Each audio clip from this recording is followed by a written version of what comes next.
Anyone who passes by Time Photo Studio would think it's just an ordinary photography lab. They might also question how the old-school studio is still running because it barely has any customers. However, there's a secret business inside run by a duo named Lu Guang and Cheng Xiaoxi.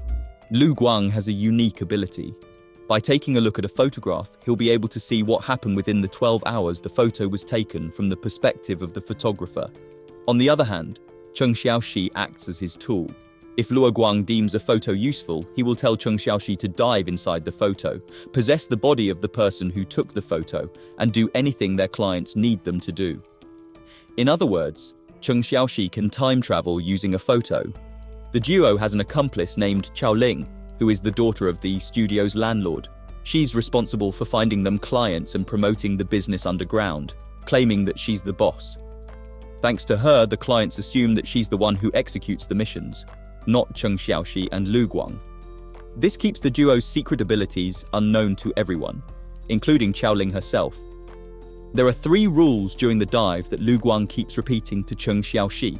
First, the time limit is 12 hours.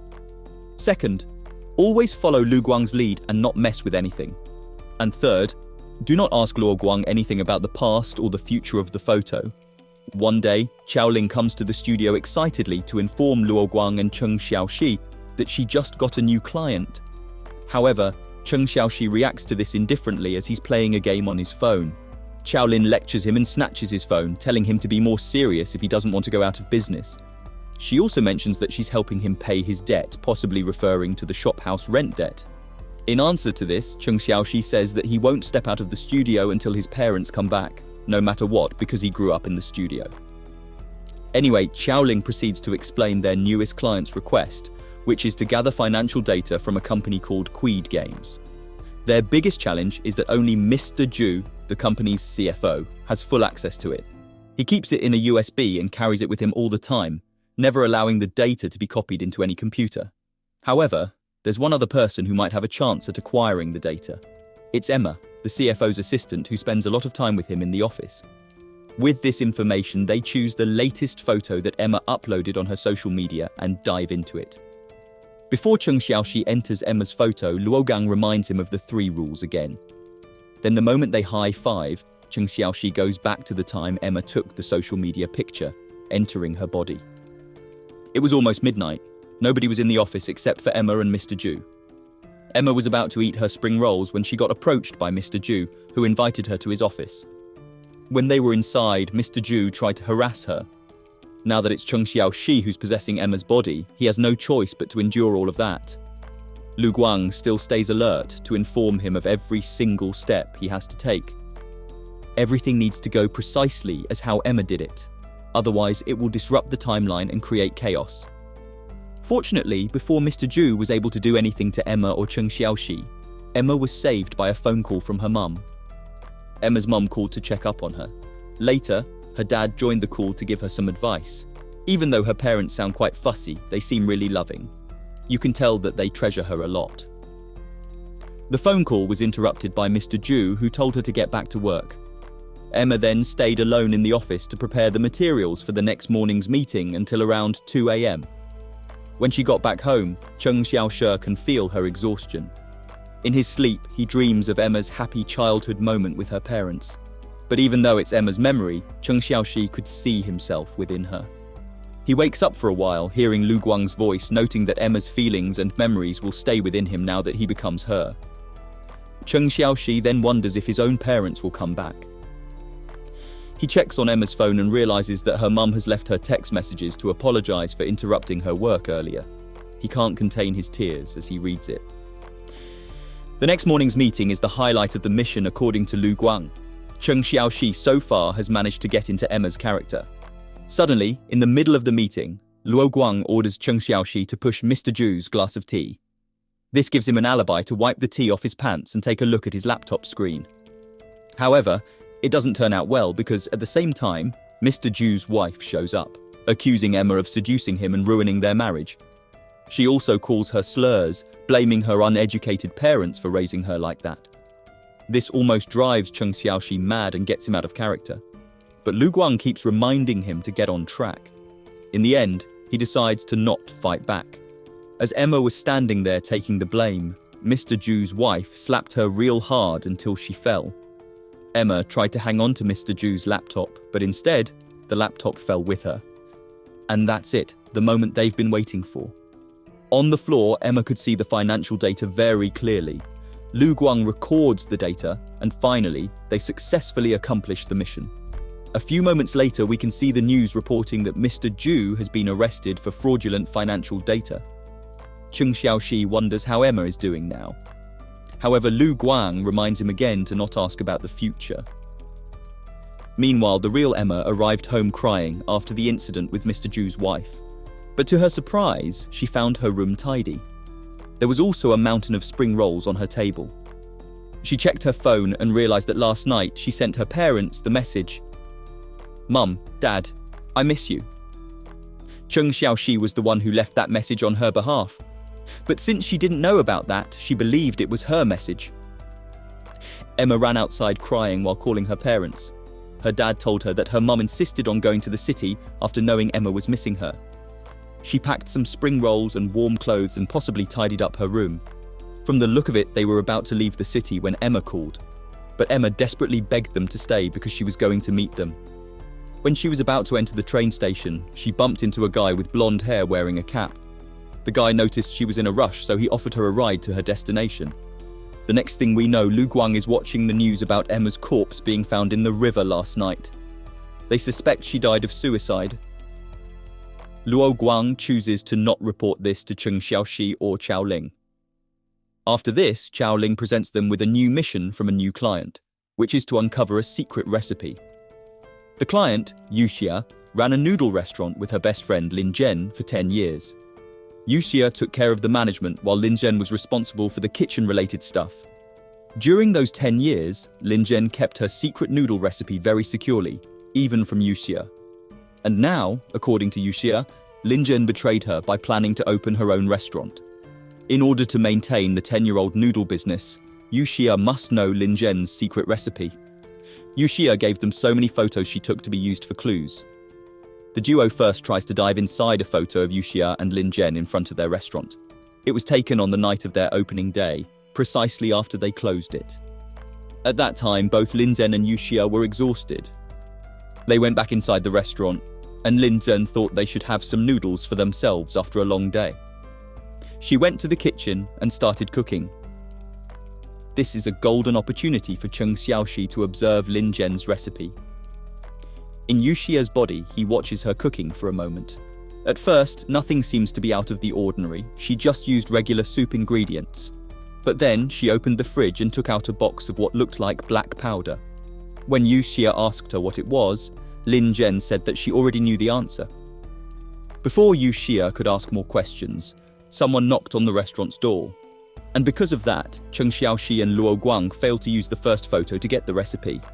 They move on to the second photo taken by Yuxia during an interview between some reporters and Lin Zhen. The reporters tried to make Lin Zhen do a live cooking video, but unfortunately, Lin Zhen refused. So the duo fails again. They proceed to the third photo. This time, Yuxia and Lin Zhen were sorting ingredients. Yuxia took a peek at the ingredients list, but again, nothing seemed to be out of the ordinary. Out of nowhere, Lin Zhen asked her whether she had been visiting her hometown, to which Yuxia answered no. Lin Zhen then encourages her to go back once in a while. Next, Cheng Xiaoxi tries to enter Yuxia's body again to investigate the kitchen's fridge, but it's useless. In another photo, Yuxia was trying samples of noodles from around the country. She mentioned that it was for the sake of chain expansion. Yet, nothing about the secret recipe could be retrieved. Because all the photos Yuxia provided lead them nowhere, Chao Ling has to apologize to Yuxia.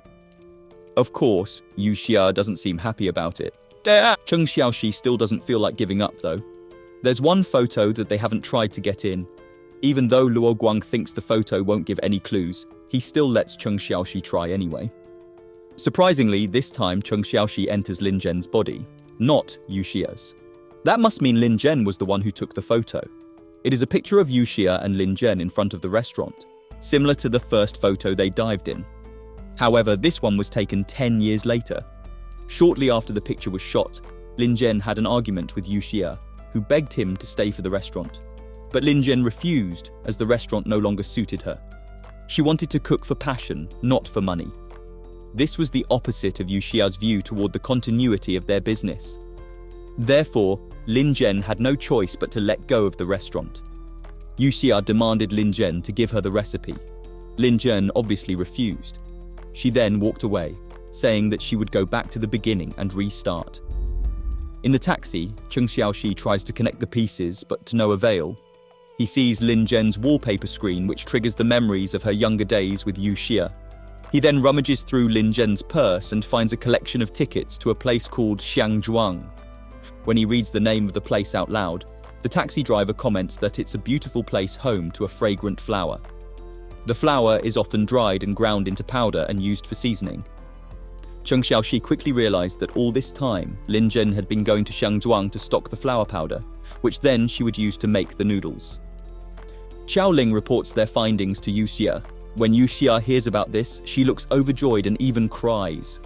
Although Qiao Ling advises her to try it first, she's 100% sure that the answer to the secret recipe is indeed the powder of Xiangzhuang's fragrant flowers. After finishing the mission, something slips out of the documents Luo Guang is cleaning.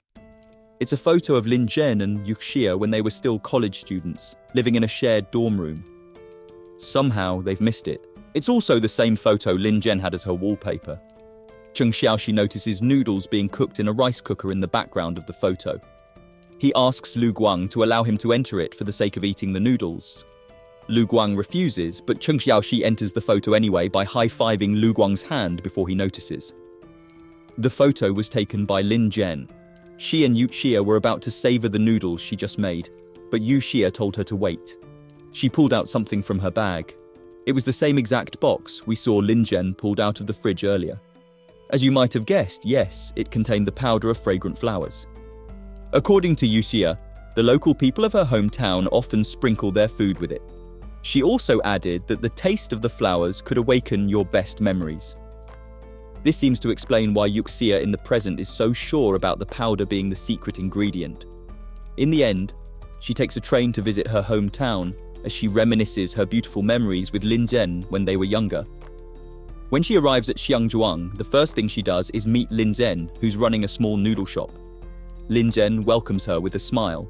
They hug each other, leaving all their hard feelings behind. Now we're back to Lu Guang, Cheng Xiaoxi and Qiao Ling. They're approached by a new client named Chun Xiao. He gives them a photograph he took when he was a teenager. It's a picture of his middle school basketball team. In a sorrowful expression, he explains that a lot of things went wrong on that day. His team lost, he missed his first love, and he fought with his mum. So he asked them to enter the photo and say some messages to each of them. Cheng Xiaoxi wonders if this would affect the timeline. But after taking a good look at the photo, Lu Guang makes sure it wouldn't. Both of them then do a high five, and Cheng Xiaoxi enters Chun Xiao's body, back to the past. Chun Xiao took the photo just before his home team from Motor Factory Middle School had a match with Longyang Middle School. The disparity between the two teams was very apparent. Longyang had a team of cheerleaders supporting them. On the other hand, the only one who watched the match from Motor Factory was Mr. Ma, their chemistry teacher, who doubled as their so-called coach. Longyang's team also mocked Motor Factory for having a run-down basketball court. Despite that, Motor Factory's team was still confident and in high spirit. The game started. Chun Xiao was both a substitute player and a photographer for the team. Lu Guang orders Cheng Xiaoxi to just sit on the bench until the game ends and deliver the message to the captain later. But Cheng Xiaoxi gets bored. He decides to start taking photos. Unfortunately, he forgot to switch the flash off. The flash distracted his team members, and their rival team used this opportunity to commit foul play by injuring their team's captain, Lu Hongbin. As a result, the timeline was disrupted, and Chun Xiao had to substitute for Lu Hongbin. However, Lu Guang still assures Cheng Xiaoxi that the end result would not change. Chun Xiao himself was a poor player. However, since Cheng Xiaoxi owns his body now, he surprised everyone with his immaculate basketball skills. He gave his team members hope to win, even though they fell behind earlier. Their score gradually rose, and Chun Xiao got praise from his team members. Lu Guang reminds Cheng Xiaoxi to keep it down. The game should have ended with his team losing. Therefore, in the next round, Chen Xiaoxi tries to act as a bad player. After noticing Chen Xiao's decreasing performance, Lu Guang told him to sit down on the bench again. He assured the team that his knees had been treated, so he was ready to play again. Chen Xiaoxi could tell that it wasn't the case. Lu Hongbin was still limping and his facial expression showed that he was still in pain. However, Mr. Ma explained that this was his only hope. Their school was located in a rural area where even having an official basketball team was just a dream. But Lu Hongbin made a proposal to their chemistry teacher that if they could prove themselves worthy, they would at least keep the basketball court, which was actually just a reconstructed factory. Chen Xiaoxi doesn't have the heart to let Lu Hongbin keep playing in that state. He starts to act on his own accord, no longer listening to Lu Guang emphasizing the rules. He decides to substitute for Lu Hongbin again, and he promises the captain that it won't be his last game. Although Lu Guang isn't happy with this, it makes him nostalgic. He remembers the time he first met Chen Xiaoxi, and it was through basketball. Chen Xiaoxi has always been passionate about basketball. One day, when he was playing, he saw Lu Guang and invited him to have a match. That was the beginning of their friendship. And now, thanks to Chen Xiaoxi's strategies and perseverance, Motor Factory Middle School was on the brink of victory. When he's about to throw the winning goal, he hesitates for a moment. Then he remembers something Lu Guang has said to him. According to Lu Guang, as long as the key moments in history were kept unaltered, the future wouldn't change even if he changed everything before that. But if that key moment was altered, then it's highly likely the future would change and chaos would ensue after that. Chen Xiaoxi seems to wonder whether the game result was the key moment Lu Guang was talking about. But then he makes up his mind and passes the ball anyway. And a few steps later, Motor Factory Middle School scored and won. Everyone praised and thanked Chen Xiao for making their team win. However, Chen Xiaoxi inside him is frightened. He's afraid the course of history would change because of that win. He attempts to contact Luo Guang and asks him what to do, but Luo Guang is nowhere to answer him. Just when he's getting too nervous and about to leave the photo, Lu Guang reaches out to him. He confirms to Chen Xiaoxi that the end result of the moment would stay the same. Mr. Ma approached Chen Xiao to hand over his camera. Chen Xiao asked whether they could keep the basketball court, but Mr. Ma shook his head. The school had decided the place would be torn down. He was about to inform them. But seeing the team in euphoria and still hopeful about their future, Chen Xiao held the teacher back from delivering the news. After the game ended, what Chen Xiao needed to do was carry Lu Hongbin home with his bike. He had to pedal through a steep hill. The moment it got easier to cycle, Lu Guang orders Chen Xiaoxi to start telling Lu Hongbin the message. We don't know what the message is yet, but Lu Hongbin smiled as he was listening to Chen Xiao. When they were halfway through Lu Hongbin's house, they were stopped by a girl named Liu Meng, who happened to be Lu Hongbin's little sister and Chen Xiao's first love. She yelled at Lu Hongbin for injuring his leg as a result of playing basketball. It took her a while until she noticed Chen Xiao because he looked different when not wearing glasses. Lu Hongbin then asked Chen Xiao to take a photo of him and his sister because he was feeling happy. And then he pushed Chen Xiao to also take a picture with her. Both Chen Xiao and Liu Meng looked embarrassed, but they did it anyway. When the three of them arrived at Lu Hongbin's house, told Meng Meng to take Chen Xiao home. He seemed to notice Chen Xiao's feelings for Liu Meng. Chen Xiao's love also doesn't seem to be unrequited because even Chen Xiaoxi could tell that Liu Meng liked him back. As the two of them walked to Chen Xiao's house, Liu Meng made the first move by calling him cool without glasses. She proceeded to reveal something that's been bothering her mind. It turns out she and Lu Hongbin were half-siblings. Her own dad wanted her to move in with him to the city. She had been feeling dilemmatic about it. In answer to this, Chen Xiaoxi recites the message that has been prepared by Chen Xiao. Chen Xiaoxi himself doesn't seem to really understand the message, but Liu Meng smiled, took out his pinky finger, and asked Chen Xiao to promise her. Back home, Chen Xiao's mum, Mrs. Chen, beat her and scolded him for playing basketball instead of studying. However, eventually they sat down and had a meal together.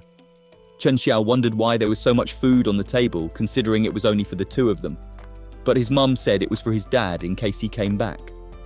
When they were eating, Chen Xiao asked his mum when he could move to the city, considering Liu Meng already planned on moving there. But his mum was silent and only handed over meat to him. Chen Xiao brought up the topic again, but his mum just got angry again. She complained about how everyone left her for the city, including her husband. Chen Xiao's dad was apparently a tabloid reporter who spent most of his time in the city without ever contacting his family. He took photos for a living, but never took photos of his own family. Chen Xiao's mom didn't want Chen Xiao to end up like him. She then broke down crying. That's when Lu Guang reaches out to Chen Xiaoxi to let him know that it's time to deliver the message to Chen Xiao's mum. While listening to his son's words, Chen Xiao's mum stopped crying. Her face slowly lightened up with a smile. Eventually, she laughed after her son finished talking. Chen Xiaoxi starts to feel something weird about the mission. The messages seem to have a profound impact on the basketball captain Liu Meng and Chen Xiao's mum. He feels like it should change the course of history, but Lu Guang once again assures him that it wouldn't be the case. After Chen Xiao and his mum finished their meal, she gave him another bowl of noodles. It was the 12th of May, his dad's birthday, so she cooked birthday noodles to celebrate it. Hearing the date being 12th of May, Chen Xiaoxi is stunned for a moment. Frantically, he asks Chen Xiao's mum what year it was, to which she answers, 2008. The answer left him agape. He remembers a memory of when he was little. He knocked on Xiaoling's door, crying after he just received the news that there was a big earthquake. He was so afraid that his parents also died in the earthquake. It all comes back to Chen Xiaoxi. He realizes why Lu Guang has kept telling him that the future won't change even after everything he messed up. It's because everyone in that village was doomed to die in the end, including Lu Hongbin, Liu Meng, and Mrs. Chen. This is why the messages he delivered to them wouldn't affect anything. The key moment Lu Guang was talking about actually wasn't the result of the basketball game, or Liu Meng's and Chen Xiao's promise, or what Chen Xiao said to his mum. It was the impending earthquake that would wipe out all of them, leaving Chen Xiao as the sole survivor.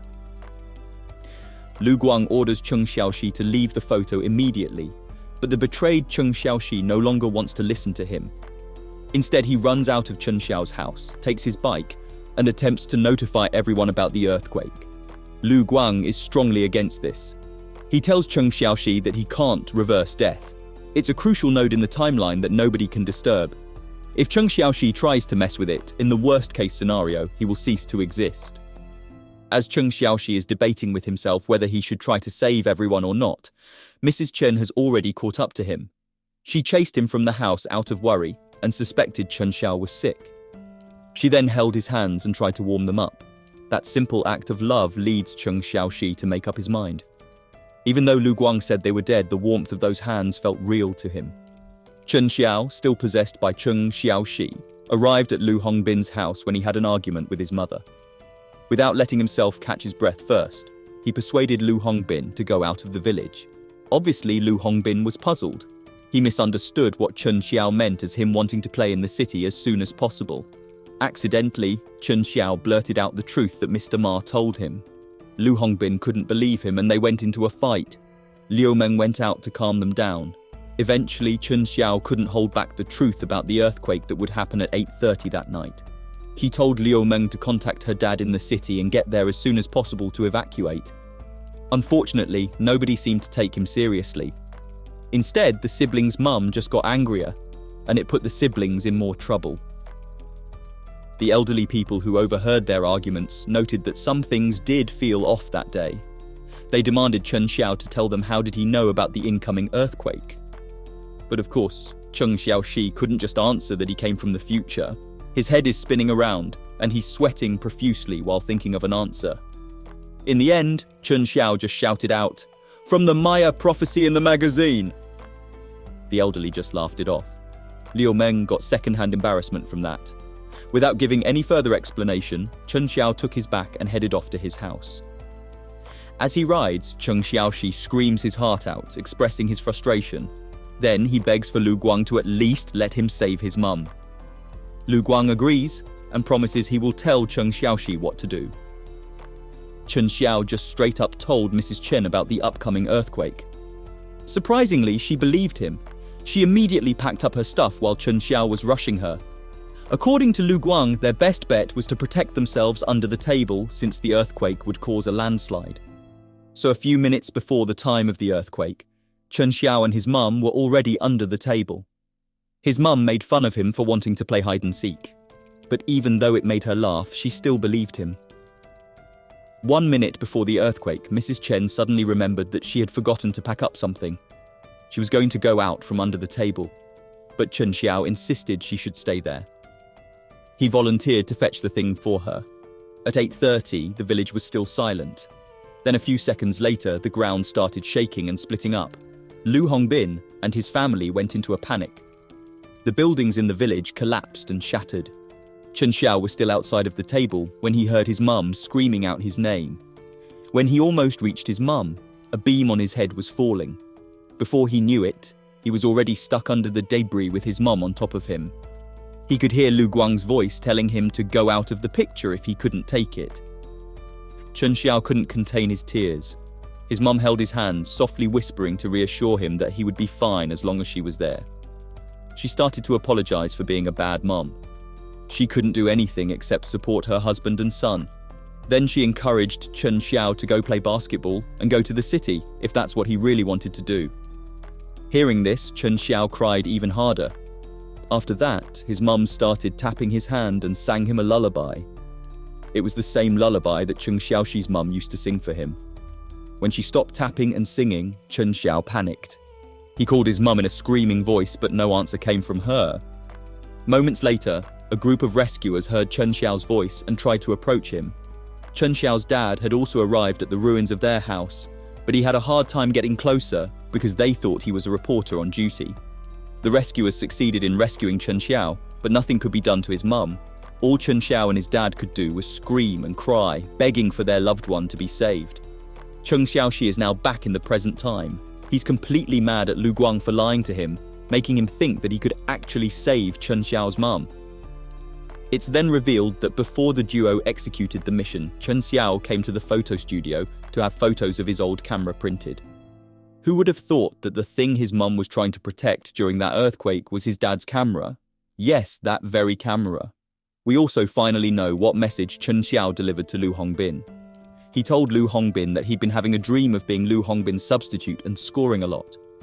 He also let him know that he still played basketball from time to time, even after he grew up. However, it was still not the same without their presence. As for the message for Liu Meng, he told her that he was happy to hear that she was going to the city because she would have more opportunities and resources.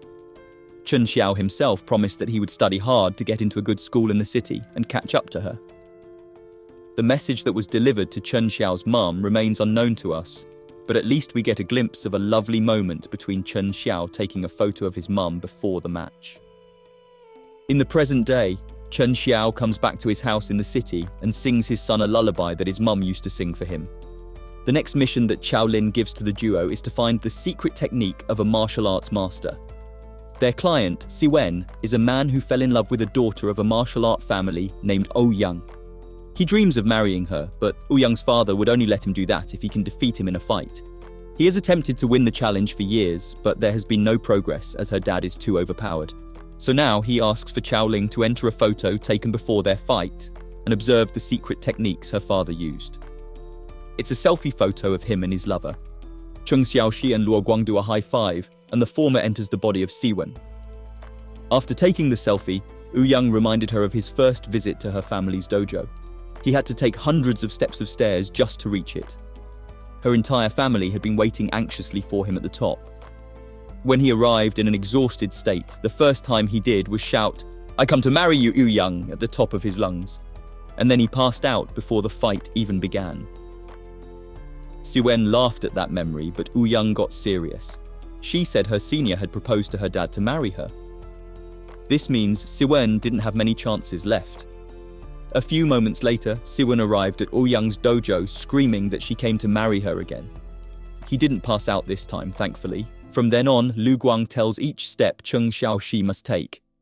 However, Lu Guang's direction just confuses him, so he moves on his own. Chen Xiaoxi almost blows an attack on Ouyang's dad when he's caught off guard by the secret move Siwen talked about. He then keeps getting beaten. When Chen Xiaoxi almost hits his limit, he sees an image of Siwon's past memory, which shows the moment he began to fall in love with Yang. This is what has been driving him to go to that extent in order to marry her. Siwon stood up all bruised. Yang tried to stop the fight out of worry for him, but in the end, he still got another punch, and the duo's mission fails. Xiaoling visits them to ask about the mission's progress. When hearing that they failed, she assures that it's fine and proceeds to explain how she got the client. One day, Xiaoling was visiting a boxing house to learn martial arts. He met its boss, an old man who turned out to be Siwon in the present day. Then she learned about Siwon's backstory. He has never stopped visiting Yang's residence every year to fight her dad and get his approval, even until his old days. He persevered so hard and ended up opening his own boxing house. Yet, he never managed to defeat Yang's dad, no matter how hard he trained. And now Yang and her father are waiting for him at the usual place. Their hair is turned white, just like Siwon's. After waiting for some time, Siwon still doesn't show up. Yang's father thinks he's given up. But suddenly, Siwon shows up from the stairs while being helped to climb by Cheng Xiaoxi and Lu Guang. He shouts out his usual sentence, "I come to marry you, Yang." Then he runs to her dad but trips in front of him. He asks him to fight down the mountain next year. Unexpectedly, Yang's dad pats Siwon's shoulder and declares his loss. When Lu Guang asks his reason, he answers that it's because his own son can't even beat him, so there is nobody else that's worthy enough for him to accept. Meanwhile, Yang runs to Siwon, crying tears of joy. They hug each other while Xiaolin and Cheng Xiaoxi are celebrating.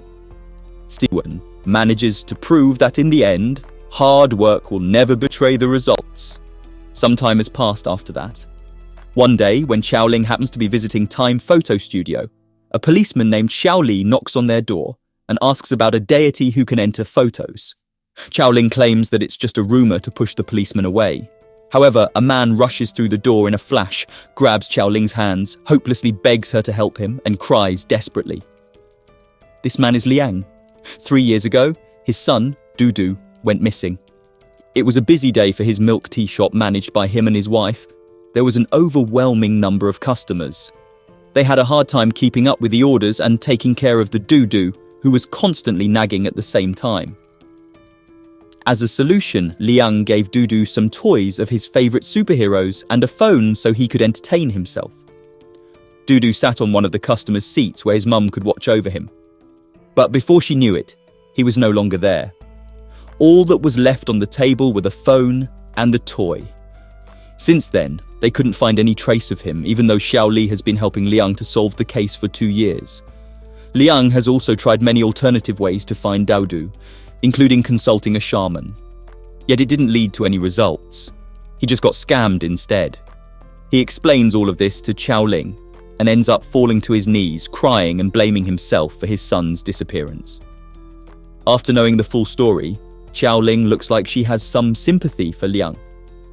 However, after the incident of Chen Xiao's mission, Cheng Xiaoshi and Lu Guang have decided to take a break for a moment. Cheng Xiaoxi coldly debunks the fact that they could enter photos. Xiaoli then encourages Liang to stand up and reassures him that it's just a rumor. They then leave the photo studio. Liang comes home to his wife watching their son's favorite cartoon. It seems like Dudu's disappearance has disturbed her mental state, making her believe she's a child. And she's also obsessed with Dudu's favorite cartoon characters. Despite her poor mental health, Liang patiently takes care of her, feeds her, and entertains her, as if she's his little daughter. Meanwhile, in Time Photo Studio, Xiaoling finds Cheng Xiaoxi looking up information about Dudu's disappearance on the internet. She gives him a cup of milk tea, sits down, and admits that she actually knows Liang. His milk tea shop was located near their college, and it was very popular when it opened. However, it had to close down not long after that due to the owner's son's disappearance. Since then, she often saw Liang and his wife putting up posters and asking people on the street whether they had seen Dudu. Xiaoling also got asked, but she just nervously said no and ran. She confesses to Cheng Xiaoxi that she lied about that. She actually saw Dudu being taken by someone. Now that she has graduated, she thought she would no longer be haunted by her guilt. She never expected Liang to not give up after 3 years and even directly ask for her help. After listening to Xiaoling's story, Cheng Xiaoxi agrees to help Liang find Dodo. Xiao Ling then calls Liang to inform him about it. Meanwhile, in his office, Xiao Li is looking through murder case reports. We can see Emma's case being included in it. He realizes that case number 007 is missing and calls his subordinate, Chen Bin, to ask about it. It turns out that Chen Bin has been asked by Liang to retrieve CCTV footage near the milk tea shop from the day the incident occurred. He manages to get 15-second footage which he passes to Liang, which is then passed to Xiao Ling, and then passed to Lu Guang and Chen Xiaoxi. By watching the footage, Lu Guang can see the view of all surveillance cameras within 1 kilometer of that milk tea shop. However, he can't see the blind spots of those cameras, and it seems like the kidnapper did a good job of studying those blind spots. Lu Guang can't see Dudu at all through his vision. Before entering the footage, Cheng Xiaoxi wonders if he will become a security camera, but Lu Guang tells him to just listen to his instructions. They proceed to do a high five as usual, and Cheng Xiaoxi enters the video. Not as a security camera, but as himself. He appears right in front of Liang's milk tea shop right before the incident occurs. Lu Guang emphasizes that he needs to keep a low profile. So Cheng Xiaoxi hides behind the wall of an alley where he can observe Daodu playing with his toys and phone. Out of the blue, Lu Guang tells Cheng Xiaoxi the reason he agreed to deliver the messages to the dead people in the previous mission. According to Lu Guang, even though it doesn't affect the dead, it can provide some closure to the living. Cheng Xiaoxi ponders about this for a moment, until he notices the kidnapper has appeared and taken Dudu. He tries to chase them through the alleys. He runs for a while until all of a sudden, Lu Guang instructs him to stop. Because the order is so abrupt, Cheng Xiaoxi stops running a little bit too late. That's when all hell breaks loose. He stops right in front of Xiao Ling and Xu Shanshan, their friend, during their walk. That also happens to be the moment when Xiao Ling just saw Dudu being taken by someone. The girls were confused because Cheng Xiaoxi was supposed to be abroad and wouldn't come back until the summer break ended. Cheng Xiaoxi instantly runs away from them, knowing that he just messed up. He continues to run frantically around the area to find Dudu and his kidnapper, but still can't find them. Lu Guang concludes that Dudu's trafficker were already beyond his vision range, and the mission fails. Xiao Ling, Lu Guang, and Cheng Xiaoxi come to Liang's apartment to apologize for failing. Xiao Ling also confesses to Liang that she lied to him back then.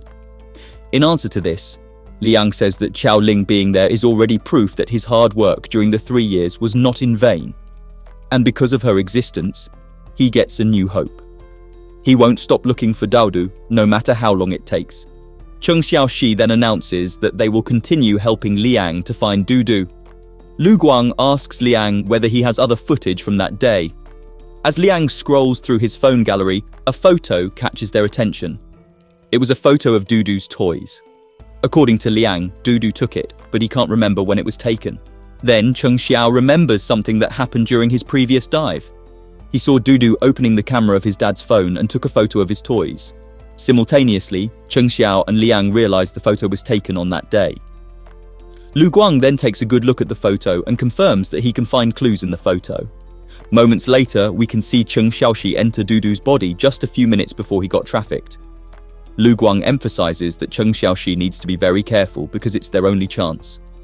Cheng Xiaoxi stands up to take a good look around when a tiny ball bounces behind him and hits the heel of his shoe. He turns back, picks up the ball, and sees a big, psychopathic-looking woman who claims herself his aunt. Cheng Xiaoxi sniffs the ball and wonders why it smells so good. Lu Guang instantly realizes that the ball has been drugged, so he hysterically orders Cheng Xiaoxi to stop smelling it. Unfortunately, it's already too late for him. He already lost half of his consciousness and couldn't control his body. Apparently, that's how Dudu got taken away. Cheng Xiaoxi blacks out and has a dream of Dudu's memory. Dudu cried because his parents picked him up late, but when they surprised him with the figures of his favorite superheroes, he stopped crying in a second and smiled. Dudu's parents are totally loving toward him. When Cheng Xiaoxi opens up his eyes, it's already 2:38 a.m. He's in the hotel room with the woman who abducted him. The woman is sleeping soundly. Lu Guang doesn't know where they were or what happened before that, because Cheng Xiaoxi was knocked out for so long. Cheng Xiaoxi then quietly tries to look for clues. From the hotel's menu book, he finds out that the name of the hotel is Red Sun Hotel. However, there are more than 30 hotels with the same name all over the country, so it would be difficult to narrow it down. Lu Guang notes that she must have an ID kept in her wallet. Cheng Xiaoxi tries to sneak around her. He finally finds her purse and carefully opens the zipper. His face lights up when he sees it, but it darkens again as soon as he realizes it's tangled in a talisman. The moment he manages to get it out, it accidentally falls from his hand, making a big noise. He's so afraid it would wake her up. He looks back, and thankfully, she's still sleeping soundly. He then proceeds to check the ID. The kidnapper's name is Mei Pian. Cheng Xiaoxi recites her ID number to Lu Guang when all of a sudden, she wakes up and appears in front of him, showing her horrific face.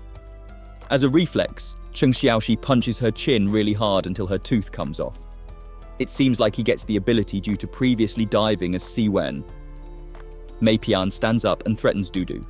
Knowing that she believes in superstition, Cheng Xiaoxi uses it to his advantage and uses the opportunity to pretend that he's her ancestor who's cursing and threatening her for her bad deeds.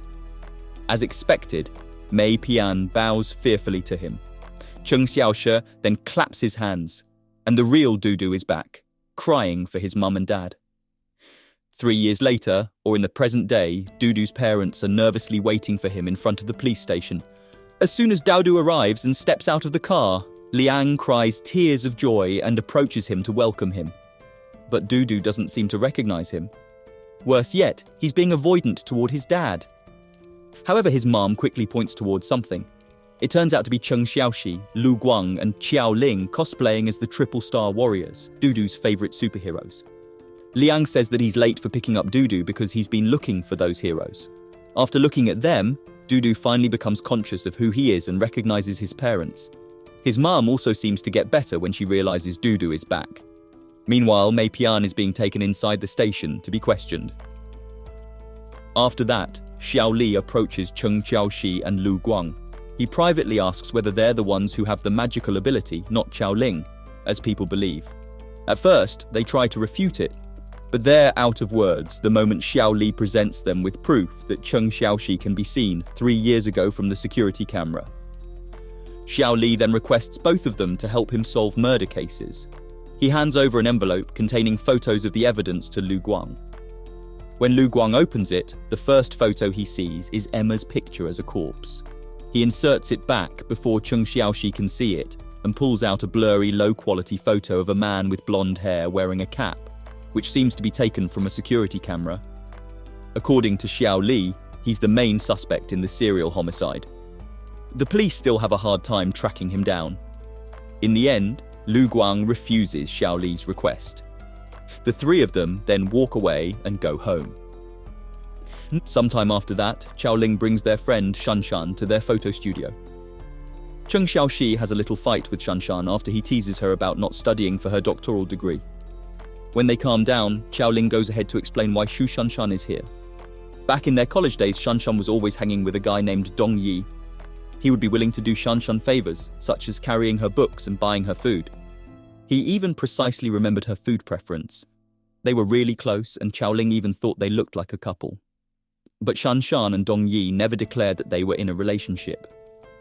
When they were about to graduate, Shanshan informed Qiao Ling that she was going to continue for postgraduate. She said that it was so that she could get a better job. But Qiao Ling just knew that she did that because she didn't want to leave Dong Yi. Then time passed, and 2 days ago, Shanshan and Dong Yi joined a postgraduate graduation dinner. After dinner, they all went to karaoke. Shanshan drank too much during the karaoke to the point she was barely conscious when it ended. Everyone had left her, except for Dong Yi, who said he had something he wished to tell Shanshan. The problem is, she blacked out and couldn't remember a word he said after that. She's too hesitant to ask him herself out of fear that it's something that would be hard to swallow. And now she's asking for their help to find out what Dong Yi said to her. After consulting with them, Shanshan leaves with Qiao Ling, while Cheng Xiaoxi and Lu Guang proceed to do their job. Cheng Xiao dives in a selfie Shanshan took during the graduation dinner and enters her body. A weird guy tried to flirt with Shanshan, but Cheng Xiaoxi scares him off out of spite. Then when Dong Yi asked if he could sit beside her, Cheng Xiaoxi could feel Shanshan's heart beating fast. In the karaoke, Dong Yi tried to stop Shanshan from drinking too much. He told her the reason he chose postgraduate school was because he had gotten too accustomed to his daily life as a student. But now, he had to leave. Cheng Xiaoxi is curious about what Dong Yi meant by leave. At last, they reached the important moment when Cheng Xiaoxi had to listen carefully to what Dong Yi wanted to tell Shanshan. However, in the middle of Dong Yi's talking, Cheng Xiaoxi gets distracted by a figure that resembles the homicide suspect Xiao Li told them about. He instantly forgets about their mission and runs to the street to chase him, still in his drunken state, leaving Dong Yi bewildered behind. He arrives in front of an alley the man could be seen entering, then walks in to find him. Lu Guang strongly disapproves of Cheng Xiaoxi's action. If the man turns out to be the killer, it's very dangerous for Cheng Xiaoxi to act alone, especially now that he embodies a girl. But of course, Cheng Xiaoxi insists. All of a sudden, the mysterious man already appears behind him. He has prepared his handkerchief to shut Shanshan's mouth and probably drug her. He's getting closer and closer. At the same time, Cheng Xiaoxi can't hold his puke. He throws up violently. Suddenly, a hand touches his shoulder. With the self-defense he learned from Siwen, Cheng Xiaoxi throws whoever the owner of that hand is to the ground. Little did he know, it's Dong Yi. On the other hand, the actual perpetrator, the man with the baseball cap, turns out to be the perverted man who flirted with her in the bar earlier. The next thing they know, Shanshan is covered in the local newspaper for solving an urban mystery. Thanks to Lu Guang, who successfully managed to record every word Dong Yi said to Shanshan, they essentially cleared the mission, even though Cheng Xiaoxi kinda messed it up. It turns out that Dong Yi told Shanshan that he decided to stay, even though his dad told him to go back to his home, because, after all, the thought of leaving Shanshan hurts more than anything. He also asked Shanshan to go with him for his interview in the Union Building that day at 10 a.m. Xiaoling is happy to hear that. It's exactly 4 minutes before 10 a.m, so she teases Shanshan about their meeting in their group chat. But strangely, she replies with the messages, "Clue received" and "New friend." They get worried. Cheng Xiaoxi tells Xiaoling to call Shanshan, but they don't have to because Shanshan is the one who immediately calls them. When Xiaoling picks up and asks Shanshan if she was the one who sent the messages in the group chat, a man with a distorted voice laughs and says, "I will show up as promised." Meanwhile, Dong Yi is still waiting for Shanshan in front of the building, even though it's almost time for his interview. He thinks she's still mad about the thing he said on that karaoke night.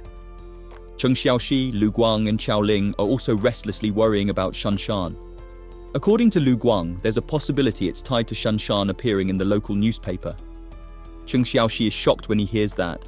It makes him think he's the one who leads Shanshan into trouble. Lu Guang decides to go to discuss this case with Xiao Li. Before leaving the studio, he whispers to Xiaoling, asking her to confiscate Cheng Xiaoxi's phone. The moment Lu Guang leaves, Cheng Xiaoxi becomes agitated. He's about to look up news on the internet when Xiaoling takes his phone, as Lu Guang requested. He then excuses himself to take a nap.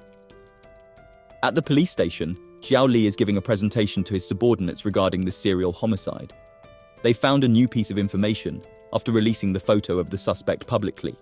Many people report that the man in the photo looks like Liu Min, an executive director of his dad's company, Quaid Games. In the middle of his explanation, Chen Bin interrupts to inform Xiao Li that Lu Guang has come to meet him. Lu Guang reports Shanshan's incident to Xiao Li.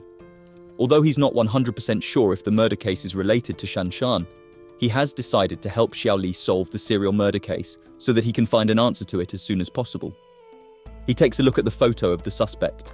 So far, he can see the man's car plate number. He reads it out loud while Chen Bin goes to confirm it. However, a few seconds later, he goes frozen. Lu Guang can see Cheng Xiaoxi sneaking up behind the car. In panic, he runs out of the station. After he's gone, Chen Bin confirms to Xiao Li that the plate proves to be Liu Min's. Xiaoling gets a call from Lu Guang, who asks about Cheng Xiaoxi in an alarmed tone. She goes to check out his room, but no one is there. Cheng Xiaoxi's laptop is open. It shows the photo of the murder suspect that just got published online.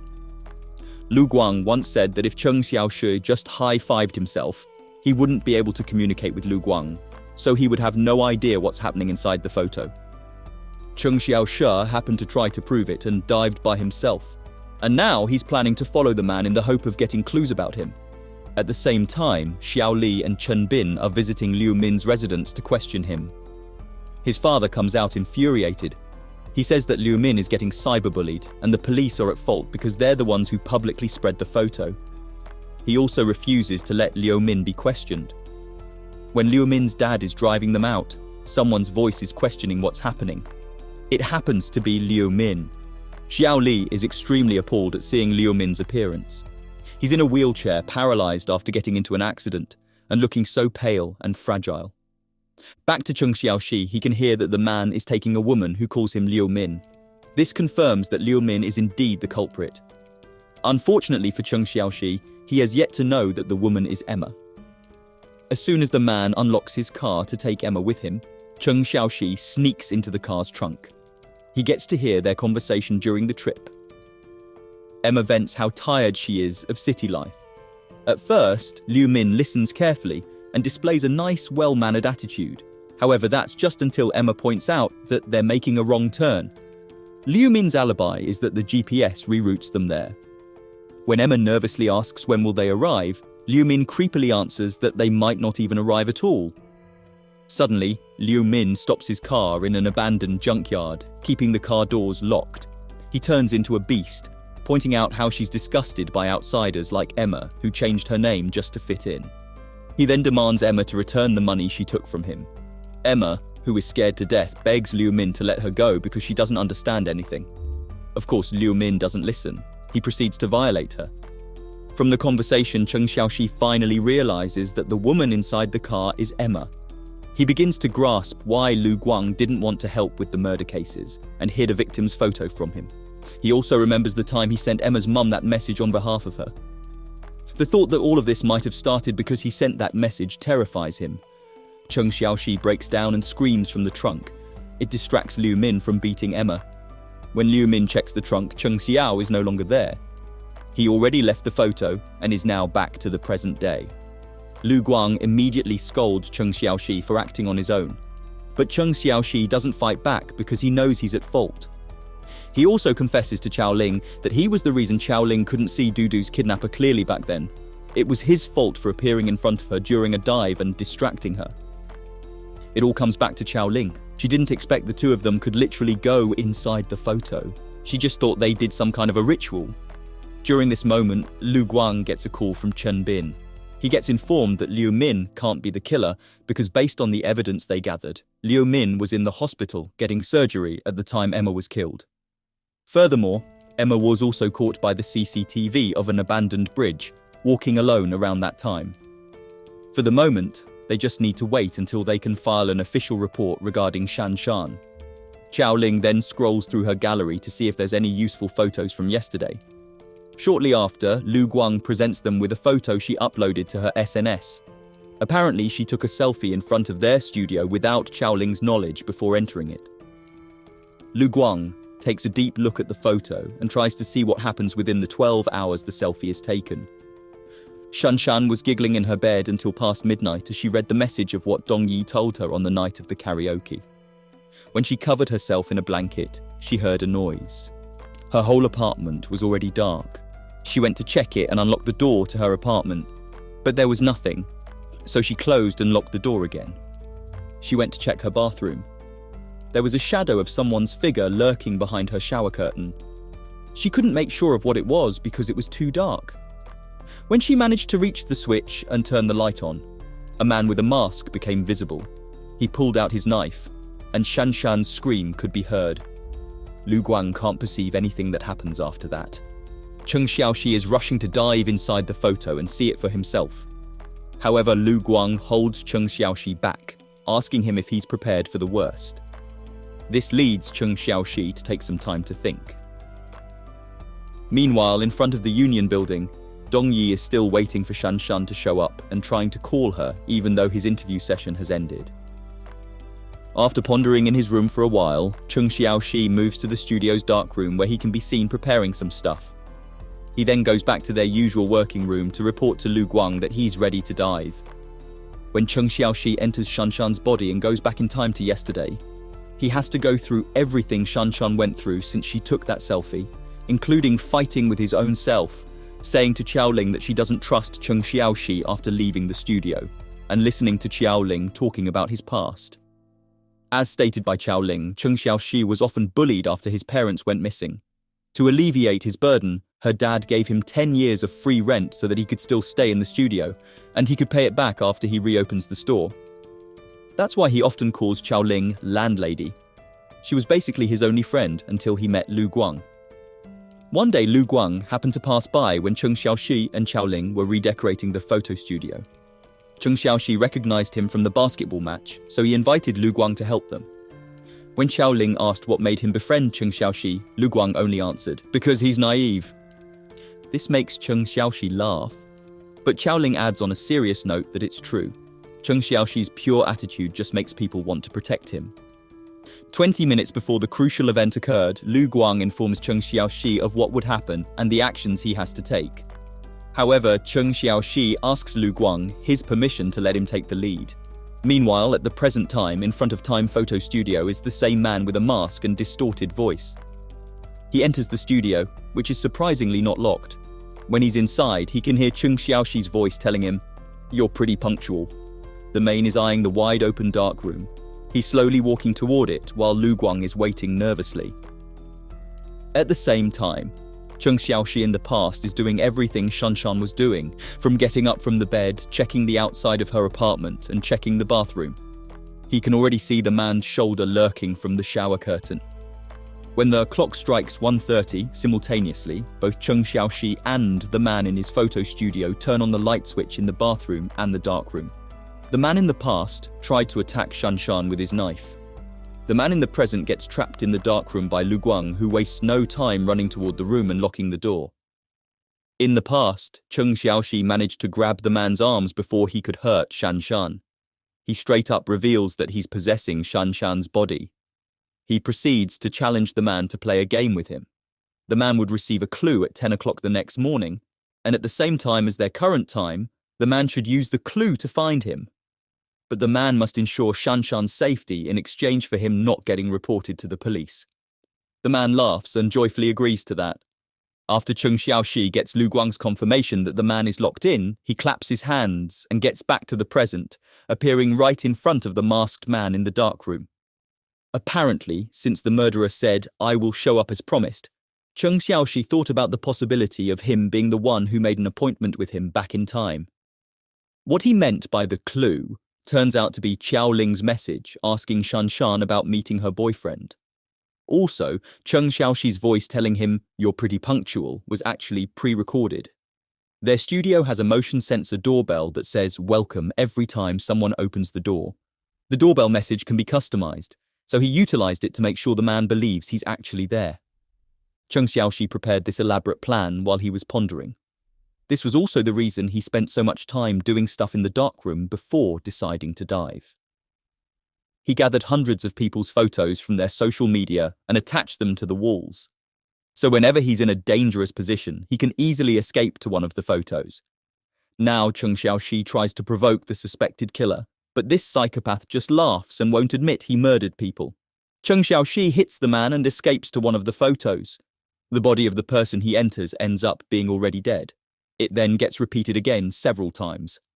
Before the psychopath can touch Cheng Xiaoxi, he already vanishes and escapes to one of the photos. Every time he enters a photo, the person inside it turns out to have been dead. Cheng Xiaoxi announces that every photo inside that dark room is the photo taken by every person he killed, including Emma. Yet the psychopath is still not willing to admit that he's a murderer. After some struggle, Cheng Xiaoxi manages to pin the man down and take off his mask. It reveals the face of none other than Liu Min's. But shortly after, Liu Min gets up and pins down Cheng Xiaoxi back, saying that he's just an agent and not the one who wishes those people dead. However, he does admit that he killed them. He doesn't care about the reason he did it because no one in this world can catch him. Just right after Liu Min says that, Cheng Xiaoxi smirks and shouts to declare that Liu Min has admitted he's guilty. Xiao Li barges into the room. Liu Min can no longer escape. At last, he's arrested. Strangely, when Liu Min is interrogated, he says he doesn't remember anything. Instead, he says that his friend did the murders. But when Xiao Li presents him with the photo of his victims, he instantly changes his tone and laughs with his usual bone-chilling laughter.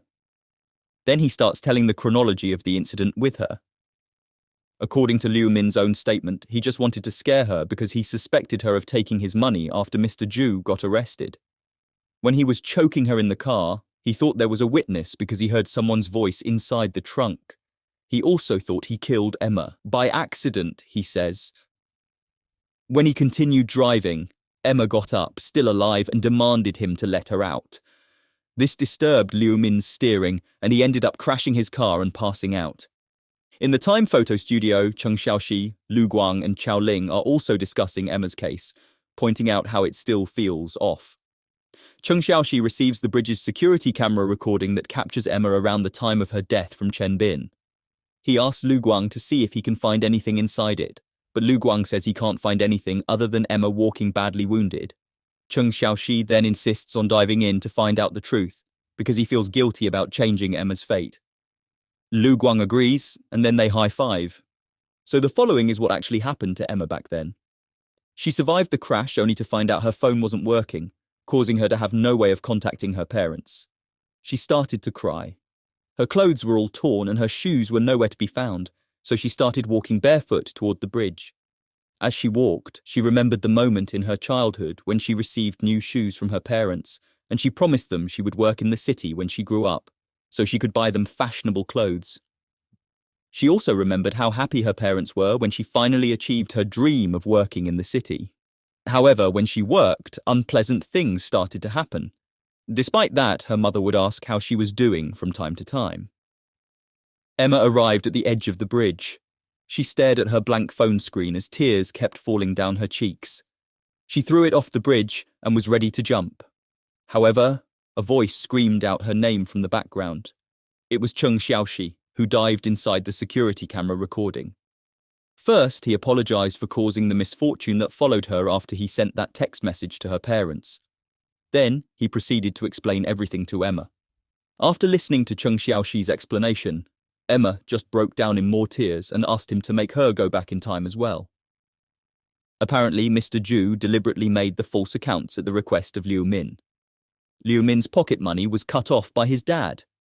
Therefore, he's been stealing the company's money with the help of Mr. Zhu to get his money back. Mr. Zhu also gave Emma a bonus, presumably to keep Emma's mouth shut about it. Emma believes that all of this happened because she took the money and didn't reject Mr. Zhu's harassment. So she had been longing to start her life over. Cheng Xiaoxi patiently tries to convince Emma that she still has a future waiting for her.